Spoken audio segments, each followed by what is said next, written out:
ಪ್ರೀತಿಯ ದ್ವಿತೀಯ PUC ವಿದ್ಯಾರ್ಥಿಗಳೇ, ಇವತ್ತು ನಡೆದಂತಹ ಆ್ಯನ್ಯುವಲ್ ಎಕ್ಸಾಮ್ 2 ಇದರ ಒಂದು ಕೀ ಆನ್ಸರ್ಗಳನ್ನು ಅಪ್ಲೋಡನ್ನು ಮಾಡ್ತಾ ಇದ್ದೇನೆ. ಯಾವ ಸಬ್ಜೆಕ್ಟು ಅಂತ ತಾವುಗಳು ನನಗೆ ಕೇಳೋದಾದರೆ, ಇವತ್ತು ನಡೆದದ್ದು ಅರ್ಥಶಾಸ್ತ್ರ ಅಂದರೆ ಎಕನಾಮಿಕ್ಸ್. ಆರ್ಟ್ಸ್ ವಿದ್ಯಾರ್ಥಿಗಳಿಗೆ, ಕಾಮರ್ಸ್ ವಿದ್ಯಾರ್ಥಿಗಳಿಗೆ ಇಬ್ಬರಿಗೂ ಕೂಡ ಇವತ್ತು ಪರೀಕ್ಷೆ ಇತ್ತು. NC ಅಂತ ಒಂದಿತ್ತಲ್ವ, ಅಂದರೆ ನಾಟ್ ಕಂಪ್ಲೀಟೆಡ್ ಅಂತ ಹೇಳಿದರೆ ಯಾರೆಲ್ಲ ಫೇಲ್ ಆಗಿದ್ರೋ ಅಥವಾ ಕಡಿಮೆ ಅಂಕಗಳನ್ನು ತೆಗೆದುಕೊಂಡಿದ್ರೋ ಅಂತಹ ವಿದ್ಯಾರ್ಥಿಗಳಿಗೆ ಈಗ ನಾನು ಒಂದು ವಿಡಿಯೋವನ್ನು ಅಪ್ಲೋಡನ್ನು ಮಾಡುತ್ತಿದ್ದೇನೆ. ಬನ್ನಿ, ಮೊದಲನೇದಾಗಿ ಚೂಸ್ ದಿ ಕರೆಕ್ಟ್ ಆನ್ಸರ್ಸ್ಗಳನ್ನು ನೋಡೋಣ. 5 ಪ್ರಶ್ನೆಗಳಿವೆ. The demand for these goods increases as income of the consumer increases ಅಂತ ಮೊದಲನೆಯ ಪ್ರಶ್ನೆಗೆ ಸರಿಯಾದ ಉತ್ತರ ಬಂದು ಆಪ್ಷನ್ ಬಿ ಆಗಿರುತ್ತೆ, ನಾರ್ಮಲ್ ಗೂಡ್ಸ್. ಕ್ವಶನ್ ನಂಬರ್ 2 ನೋಡೋಣ. Cobb Douglas production function is dash ಅಂತ ಇದೆ. ಇದಕ್ಕೆ ಸರಿಯಾದ ಉತ್ತರ ಬಂದು ಆಪ್ಷನ್ ಸಿ ಆಗಿರುತ್ತೆ. Q ಈಸ್ ಈಕ್ವಲ್ ಟು ಅಂತ ಇದಲ್ವಾ, ಅದು ಆಪ್ಷನ್ ಸಿ ಆಗಿರುತ್ತೆ. ಕ್ವಶನ್ ನಂಬರ್ 3 ನೋಡೋಣ ಈಗ. The government imposes lower limit on the price of goods and services is called dash ಅಂತ ಇದೆ. ಇದಕ್ಕೆ ಸರಿಯಾದ ಉತ್ತರ ಪ್ರೈಸ್ ಫ್ಲೋರ್ ಆಪ್ಷನ್ ಡಿ. ಈಗ 4ನೆಯ ಪ್ರಶ್ನೆಯನ್ನು ನಾವು ಈಗ ನೋಡ್ತಾ ಹೋಗೋಣ. The point where X anti aggregate demand is equal to x anti aggregate supply will be dash ಅಂತ ಇದೆ. 4ನೆಯ ಪ್ರಶ್ನೆಗೆ ಸರಿಯಾದ ಉತ್ತರ ಬಂದು ಆಪ್ಷನ್ ಎ ಆಗಿರುತ್ತೆ. That is equilibrium is the right answer is equilibrium. Question number 5. When demanded exceeds the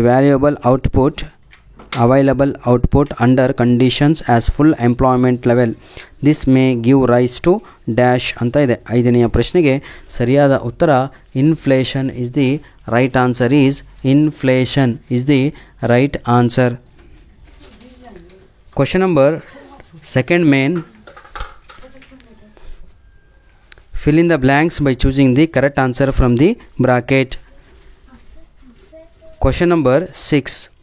The scarcity of resources gives rise to problem of dash. Question number 6ಕ್ಕೆ ಸರಿಯಾದ ಉತ್ತರ ಬಂದು problem of dash. That is scarcity of resources gives rise to problem of, that is choice is the right answer is choice. Question number 7. Dash is defined as output per unit of variable input. Question number 7.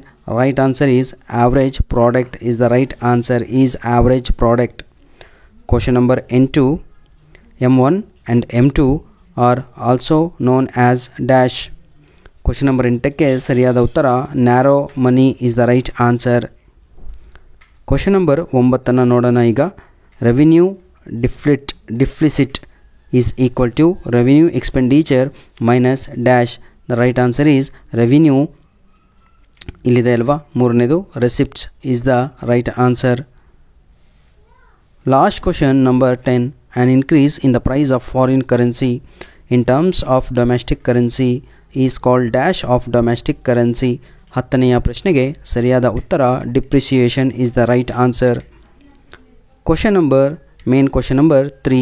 Nothing but match the following. Question number 11. ಹೀಗೆ ಎಕ್ಸಾಮಲ್ಲೂ ಕೂಡ ತಾವುಗಳು 11 ಅಂತ ಹಾಕಿ ABCD ಅಂತ column ಒಳಗಡೆ ಬರೀಬೇಕಾಗಿರುತ್ತೆ.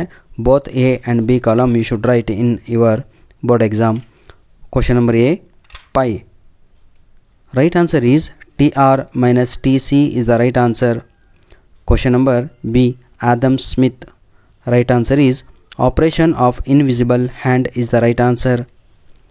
Question number C, inventory. Right answer is stock variable is the right answer. Question number D, excess demand.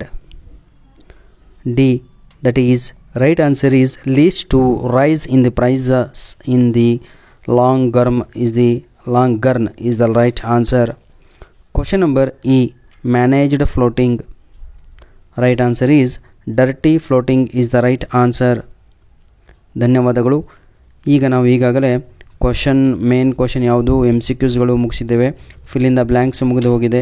ಅದರ ಜೊತೆಗೆ ಏನಂತೀರಾ match the following ಕೂಡ ಕಂಪ್ಲೀಟನ್ನು ಮಾಡಿಕೊಟ್ಟಿದ್ದೇನೆ. ಪೇಪರ್ ಬಹಳ ಈಸಿ ಇತ್ತು ಸರ್. ಕ್ವಶನ್ಸ್ಗಳು ಕೂಡ ರಿಪೀಟ್ ಆಗಿತ್ತು. ಧನ್ಯವಾದಗಳು.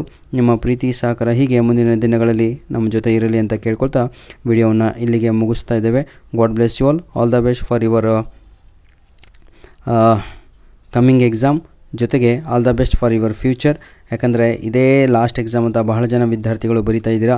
ಪ್ರೀತಿಯ ವಿದ್ಯಾರ್ಥಿಗಳೇ, ಯಾರೆಲ್ಲ ನೀಟ್ ಎಕ್ಸಾಮ್ ನಿಮ್ಮ ಫ್ರೆಂಡ್ಸ್ ಬರೆದಿದ್ರು ಅದರ ಕೀ ಆನ್ಸರ್ಗಳನ್ನು ಕೂಡ ನಾವು ಅಪ್ಲೋಡನ್ನು ಮಾಡಿದ್ದೇವೆ. You can refer our YouTube channel for your future purpose. God bless you all the best. ನೀವು ಎಕ್ಸ್ಪೆಕ್ಟೇಷನ್ ಏನು ಪಟ್ಟಿದ್ರೋ ಅಲ್ಲಿಂದ ಕ್ವಶನ್ಸ್ಗಳು ಬಂದಿಲ್ಲ, ನಮಗೂ ಕೂಡ ಗೊತ್ತಾಗುತ್ತೆ. ರೀಸನ್ ಇಷ್ಟೇ, because you are taking it as granted ಹೇಗೂ ಎಕ್ಸಾಮ್ 2 ಇದೆ, ಎಕ್ಸಾಮ್ 3 ಇದೆ, ಬರ್ಕೊಳ್ಳೋಣ ಅಂತ. ನೋಡಿ, POQs ಕ್ವಶನ್ಸ್ಗಳನ್ನು ಅಪ್ಲೋಡ್ ಮಾಡಿದ್ನಲ್ವ, ಅವೇ ಕ್ವಶನ್ಸ್ಗಳು ಇಲ್ಲಿ ತಾವುಗಳು ನೋಡಬಹುದಾಗಿದೆ. ಧನ್ಯವಾದಗಳು. All the best for your future. Please